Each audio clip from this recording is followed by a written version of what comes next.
Մեղադրանքի, այսպես ասած, ամբողջական տվյալը իսկապես չունեմ, բայց հաշվի առնելով այն հարաբերությունները, որը ունեմ թե Լևոն Քոչարյանի հետ, թե նաև Սեդրակ Քոչարյանի, նախագահ Քոչարյանի որոշակի տվյալներ ունեմ։ Ըստ էության պարզվում է, որ այս դեպքը վերաբերում է 2018 թվականին դեռևս բացահայտված տվյալների, որ պատկերացնեք ընդհանրապես խաբման միջոցը, առավել ևս կալանքը որպես խաբման միջոց, վերաբերում է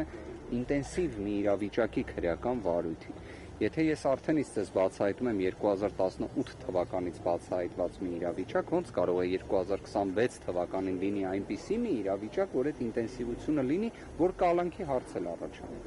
Արդեն կարծես թե ակնհայտ է նաև, որ այստեղ վաղեմության ժամկետի խնդիրներ էլ կան։ Մանրամասները չգիտեմ ինչպես։ Ես մեկ այլ իրավիճակով արդեն կռահում եմ, որ ենթադրաբար առնվազն մի մասը անցած է վաղեմության ժամկետը, հիմա ուղղակի իմ սուբյեկտիվ կարծիքն է, հիմա չբացահայտեմ, բայց առնվազն իրենք էլ շատ լավ գիտեն, թե ինչ խնդիր ունի այս գործը։ Առնվազն այն, որ այս աստիճան ինքը տևողության մեջ է, բացահայտված է եղել եւ տևողության մեջ է եղել։